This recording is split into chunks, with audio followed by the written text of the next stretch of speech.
Hello friends, आज आपण फिजिक्ससाठी नवीन चॅप्टरला सुरुवात करत आहोत. नाव आहे चॅप्टरचं इलेक्ट्रोस्टॅटिक्स. ह्या चॅप्टरचा काही पार्ट तुम्ही या अगोदरच्या चॅप्टरमध्ये शिकलेले आहात आणि त्याचा आपल्याला ह्या चॅप्टरमध्ये निश्चितच उपयोग होणार आहे. तर आता आपण सुरुवात करत आहोत इलेक्ट्रोस्टॅटिक्स ह्या चॅप्टरला. In 11th standard, we have studied the Gauss's law, which gives the relationship between electric charge and its electric field. Actually, आपण Gauss's law शिकत आहोत म्हणजे नेमकं काय शिकत आहोत? तर रिलेशनशिप कशामध्ये? इलेक्ट्रिक चार्ज आणि इलेक्ट्रिक फील्डमध्ये. It also provides equivalent methods for finding electric field intensity by relating values of the field at a closed surface and the total charges enclosed by that surface. बरोबर आहे. म्हणजे काय झालं याचा अर्थ की आपण काही इक्विव्हॅलंट मेथडसुद्धा शिकलो आहोत, शोधणार आहोत की ज्यांच्यामध्ये फाइंडिंग इलेक्ट्रिक फील्ड इंटेन्सिटी आपल्याला शोधायची आहे, काढायची आहे. बाय कशी? तर by relating values of the field at a close surface and total charges enclosed by that surface. It is a powerful tool which can be applied for the calculation of the electric field when it originates from charge distribution of sufficient symmetry. आता हा जो part आहे हा मी तुम्हाला orally सांगितला, याचं तुमच्यासमोर कुठेच नाही आहे. पण नेमकं आपण गॉसेस लॉ शिकतोय म्हणजे काय शिकत आहोत, कशामध्ये रिलेशनशिप शिकत आहोत हे मी तुम्हाला थोडीशी ओळख करून दिली. गॉसेस लॉ कसा लिहितात बघा इंट्रोडक्शनमध्ये. The Gauss's law written as phi equal to q upon epsilon 0 is equal to integration e bar dot ds bar. मग आता हे जे इक्वेशन आहे phi equal to हा आहे गॉसेस लॉ. मग त्याच्यामध्ये phi म्हणजे काय? तर where phi is the total flux coming out of a closed surface आणि q म्हणजे काय? तर q is the total charge inside the closed surface. phi आहे total flux आणि q म्हणजे काय आहे? total charge. Then electric field intensity can be calculated by using some common steps. आता काही कॉमन स्टेप्सचा वापर करून इलेक्ट्रिक फील्ड इंटेन्सिटी ही काढली जाते गॉसेस लॉचा वापर करून. तर त्यातली पहिली स्टेप काय आहे? Describe the charge distribution. एकूण 3 प्रकारचे डिस्ट्रीब्युशन आहेत ना, ते त्यातलं नेमकं कोणतं घ्यायचं आहे ते डिस्क्राईब करायचं. त्यानंतर obtain the flux by Gauss's theorem, visualize the Gauss's surface and justify it. या काही कॉमन स्टेप आहेत. त्यानंतर with the electric field intensity E as unknown obtain the electric flux by calculation using geometry of the structure and symmetry of the Gaussian surface. Gaussian surface जो आपण consider करत आहोत त्याची symmetry आणि त्या स्ट्रक्चरची geometry यांचा वापर करून आपण काय मिळवणार आहोत? इलेक्ट्रिक फ्लक्स, ज्याचा वापर कुठं होणार आहे? इलेक्ट्रिक फील्ड इंटेन्सिटी जर काढायची असेल तर फ्लक्स लागतं आणि फ्लक्स कसं निघणार आहे? इलेक्ट्रिक फ्लक्स काढण्यासाठी आपल्याला कोण मदत करणार आहे? तर geometry of the structure and symmetry of the Gaussian surface. हा झाला इंट्रोडक्शनचा पार्ट. याच्यावरती कोणताही प्रश्न विचारला जात नाही, परंतु हे आपल्याला माहिती असणं गरजेचं आहे. त्यानंतर आपण मेन टॉपिकला सुरुवात करत आहोत. एक महत्त्वाचा पॉईंट आपण मागच्या इंट्रोडक्शनमध्ये शिकलो, मागच्या पेजवर शिकलो. phi equal to q upon epsilon 0 is equal to integration e bar dot ds bar. हा फॉर्म्युला अत्यंत महत्त्वाचा आहे, सगळ्यांनी पाठ करून टाकायचा.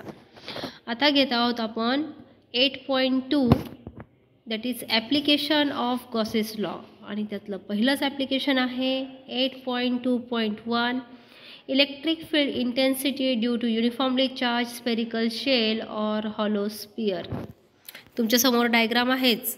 हा काय आहे?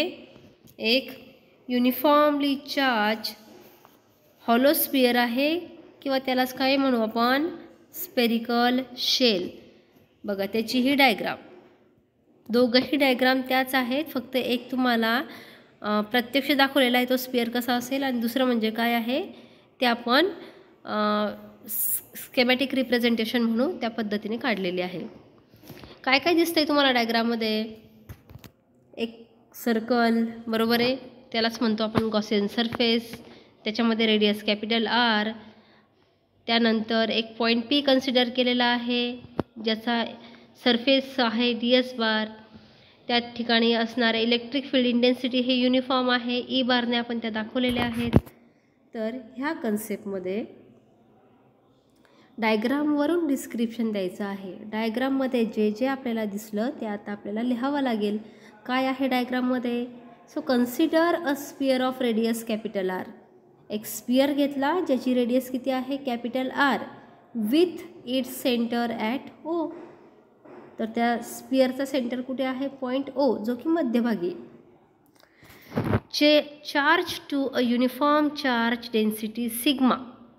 आता ह्या ठिकाणी जी चार्ज डेन्सिटी घेतलेली आहे ती सिग्मा आहे आणि ती युनिफॉर्म आहे, ज्याचं SI युनिट आहे coulomb per metre square, which is placed in a dielectric medium of permittivity epsilon, and the total charge on the sphere is Q equal to sigma into 4πr². हे सगळं तुम्हाला परिचित आहे, तरीसुद्धा आपण एकदा घेत आहोत की आपण काय बघतोय डायग्राममध्ये. एक स्पियर घेतलेला आहे ज्याची radius capital R, centre O आणि युनिफॉर्म चार्ज डेन्सिटी सिग्मा घेतलेली आहे. त्यानंतर त्या मीडियमची परमिटिव्हिटी घेतली, काय आहे ती? Epsilon equal to epsilon 0K. आणि या सगळ्यांचा वापर करून आपण काय काढलेला आहे? त्या स्पियरचा चार्ज किती आहे? तो Q, चार्ज म्हणजे Q, आणि तो आहे सिग्मा इंटू 4πr². त्यानंतर आपण गॉसेस थेरमचा वापर करत आहोत. गॉसेस थेरम काय आहे? Phi equal to Q upon epsilon 0. आता ह्या ठिकाणी इप्सिलॉन 0 म्हणजेच काय आहे? इप्सिलॉन 0K, आणि K ची किंमत किती असते? 1. So we have Gauss's theorem, the net flux through a closed surface phi equal to Q upon epsilon 0K is equal to Q upon epsilon 0. कारण ह्या एअर किंवा व्हॅक्यूम मीडियासाठी K म्हणजे काय असतो? 1. Q is the total charge inside the closed surface. Next पेजवर जाऊ आपण. Imagine the concentric Gaussian sphere of radius r passing through point P. बरोबर आहे, आपण एक कॉन्सेंट्रिक गॉसियन स्पियर इमॅजिन केला ज्याची रेडियस आहे स्मॉल r आणि तो पॉईंट P मधून जात आहे. So let ds be the small area around the point P on the Gaussian surface. तुम्हाला फिगरमध्ये दिसत आहे एक छोटासा एरिया कन्सिडर केला आहे आपण ds बार, आणि त्या ठिकाणी काय घेतलेला आहे? Point P. Then the electric field intensity at a point P at a distance small r from the center of the charge sphere ती आपल्याला फाइंड आउट करायची आहे. So flux dφ through the area ds is. आता ds हा जो small area आहे त्याचा flux किती येईल? मग सॉरी, ds हा जो स्मॉल एरिया आहे त्याच्याशी संबंधित फ्लक्स काय असेल? dφ. So dφ has formula E bar dot ds bar. कशावरून काढलं हे? गॉसेस थेरमवरून, गॉसेस लॉवरून, बरोबर आहे. So dφ equal to E bar dot ds bar. तुम्हाला माहीत आहे डॉट प्रॉडक्ट असेल जसं p bar dot q bar, त्याचं उत्तर काय असतं? pq cos θ. हे आपलं 11वीत झालेलं आहे. मग इथं p आणि q च्या ऐवजी आपण काय घेत आहोत? Formula E bar dot ds बार. जसं pq cos θ, तर ह्या ठिकाणी काय असणार आहे? e ds cos θ. डायग्राममध्ये दिसतंच आहे तुम्हाला थिटा इक्वल टू काय असेल? 0. जर थिटा 0 आहे तर निश्चितच कॉस ऑफ थिटा म्हणजे कॉस ऑफ 0ची किंमत काय असेल? 1. So the total electric flux through the Gaussian surface phi is equal to integration E bar dot ds bar. म्हणजेच काय? Integration E ds. कारण ई बार डॉट ds बारचं उत्तर काय आलं? ए ds कॉस थिटा, आणि कॉस थिटा काय आला? कॉस 0 म्हणजेच 1. तर integration E bar dot ds बारचं उत्तर आहे इंटिग्रेशन ई ds. ओके. मग आता त्यातल्या त्यात ई काय आहे? इलेक्ट्रिक फील्ड इंटेन्सिटी, बरोबर. तर तिला आपण काय केलं?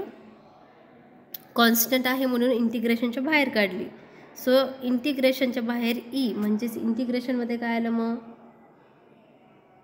E integration D S.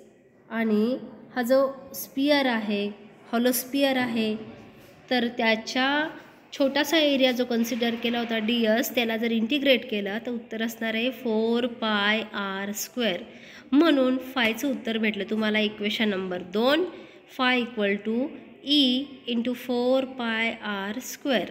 आता तुमच्याकडे इक्वेशन 1 पण आहे आणि 2 आहे. दोघांची LHS सारखी म्हणून RHS सुद्धा कशी असणार आहे, सारखी असणार आहे. मग काय इक्वेशन भेटलं, Q/ε0 बरोबर E इंटू 4πr².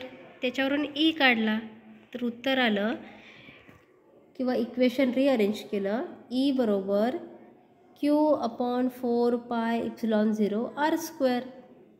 आता आपल्याला माहिती आहे Qची किंमत किती आहे, सिग्मा इंटू स्पियर आहे ना, हा हॉलो स्पियर, त्याच्यासाठी आपण Q काढून घेतला आणि किती आला तो सिग्मा 4πr². ही किंमत ईच्या फॉर्म्युल्यात टाकली तर सेम फॅक्टर कॅन्सल होऊन जातील. सेम फॅक्टर कोणते आहेत पहा, 4π बरोबर आहे. मग राहिलं काय, तर E बरोबर सिग्मा r²/ε0r². मग आता ह्या इक्वेशनवरून आपण 2 केसेस अभ्यासणार आहोत. पहिली केस आहे, if point P lies on the surface of the charged sphere. Point P जर हा सरफेसवरती असेल त्या स्पियरच्या, तर स्मॉल r बरोबर काय असेल, कॅपिटल R. मग आपण ही किंमत जर वरच्या फॉर्म्युल्यात पुटअप केली, केस नंबर 1च्या वरचा जो फॉर्म्युला आहे त्यात जर स्मॉल r आणि कॅपिटल R सारखे दाखवले तर ईची किंमत काय भेटेल, σ/ε0. केस नंबर 2 पाहू. पहिल्या केसमध्ये पॉईंट P कुठे लाय होतो आहे, सरफेसवरती बरोबर आहे. आता कुठे लाईव्ह होईल तो, इनसाइड द स्पियर. मग अशा वेळेस त्या ठिकाणी चार्जेस राहणारच नाही, म्हणजे ईची किंमत काय होऊन जाईल, 0. म्हणजे E इक्वल टू σr²/ε0r². ह्या फॉर्म्युल्याचा वापर करून आपण 2 केसेसमध्ये हा फॉर्म्युला वापरला. तर पहिल्या केसमध्ये ईचं उत्तर आलं, म्हणजे इलेक्ट्रिक फील्ड इंटेन्सिटी भेटली σ/ε0. आणि दुसऱ्या केसमध्ये इलेक्ट्रिक फील्ड इंटेन्सिटी ई काय आली, 0. पहिली केस काय होती, पॉईंट P हा सरफेसवरती लाय होईल आणि दुसऱ्या केसमध्ये पॉईंट P हा इनसाइड द स्पियर असणार आहे. त्यानंतर आपण पुढचा कन्सेप्ट घेत आहोत 8.2.2 electric field intensity due to an infinitely long straight charged wire. डायग्राममध्ये दिसतंय तुम्हाला, एक लॉंग वायर आहे स्ट्रेट आणि ती कशी आहे, युनिफॉर्मली चार्ज बरोबर आहे. तिची काय काढायची आता आपल्याला, इलेक्ट्रिक फील्ड इंटेन्सिटी. डायग्राम तुमच्यासमोरच आहे. पुन्हा त्या डायग्राममध्ये गॉसियन सरफेस तयार होतो, त्याचा एक छोटासा एरिया घेतला आपण ds. त्या ठिकाणी पॉईंट P सिच्युएट होत आहे, युनिफॉर्म चार्ज डिस्ट्रीब्युशन आहे म्हणून त्या स्ट्रेट वायरच्या दोघं साईडला प्लस प्लस चार्ज आहे. सेम चार्जेस दाखवला, कारण कसं आहे की युनिफॉर्म चार्ज डिस्ट्रीब्युशन असल्या कारणाने त्या ठिकाणी ते डायग्राममध्ये तुम्हाला अशा पद्धतीने दिसत आहे.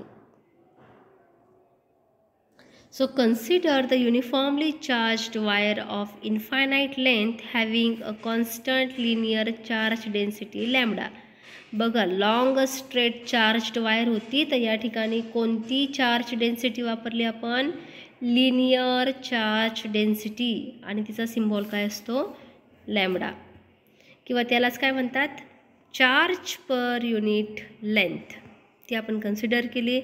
आणि it is kept in a medium of permittivity epsilon. ज्या मीडियममध्ये ही अरेंजमेंट आहे त्याची परमिटिव्हिटी काय आहे, इप्सिलॉन. इप्सिलॉनचा फॉर्म्युला काय असतो, इप्सिलॉन इक्वल टू ε0k. पुन्हा इथं आपल्याला काय वापरायचा, गॉसेस थेरम. मग तो काय आहे, किंवा आपण लिहू शकतो, by Gauss's theorem the net flux through a closed surface.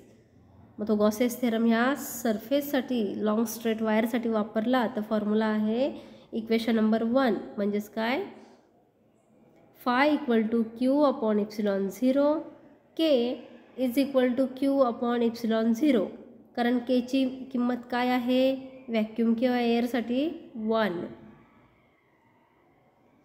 Now imagine a coaxial Gaussian cylinder of length L and radius R closed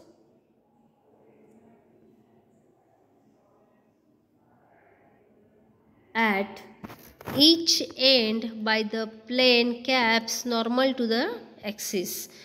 simply आपण लिहू शकतो, imagine a coaxial Gaussian cylinder of length L and radius R. असे Gaussian cylinder आपण consider केलं coaxial, बरोबर आहे, की ज्याची लेंथ आहे L आणि रेडियस आहे small r, and it is passing through the point P. Point P तुम्हाला डायग्राममध्ये दाखवला गेला आहे. त्याचा एरिया कसा आहे ds, तिथून तो सिलेंडर पास होतो आहे. Then consider a very small area ds at point P on the Gaussian surface.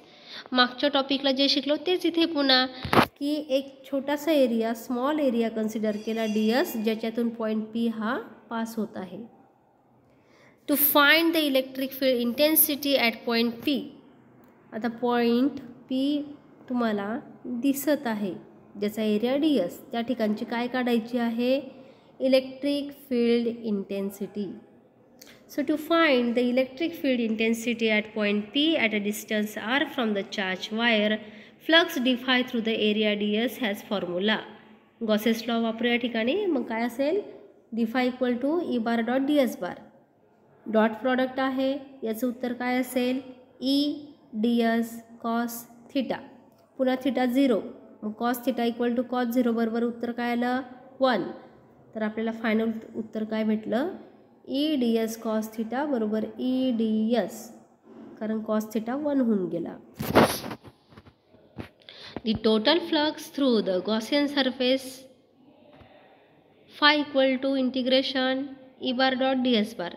पुन्हा तेच E bar dot D S बारचं उत्तर घेतलं इंटिग्रेशनमध्ये ई डी एस. ई बाहेर घेतला, ई म्हणजे इलेक्ट्रिक फील्ड इंटेन्सिटी कॉन्स्टंट आहे, तर तिला इंटिग्रेशनमध्ये घ्यायची गरज नाही. ती बाहेर घेतली, इंटिग्रेशनमध्ये काय आलं डी एस. आणि चार्ज्ड वायर आहे, लॉंग स्ट्रेट चार्ज्ड वायर, तर तिचा जो एरिया आहे डी एस, याला जर इंटिग्रेट केलं तर उत्तर भेटणार आहे 2 पाय आर एल. म्हणून आपल्याला भेटलं equation number 2, that is phi equal to E 2 pi R L. आता दोन इक्वेशन्स तुमच्या जवळ आहेत, इक्वेशन नंबर 1 आणि इक्वेशन नंबर 2. दोघांना जर इक्वेट केलं तर तुम्हाला भेटणार आहे Q upon epsilon 0 is equal to 2 pi R L. Me pause घेतला आहे, वेळ आहे का दादांना म्हटलं, तू बाहेर थांबू. बरं बरं, मी पण बाहेर थांबते.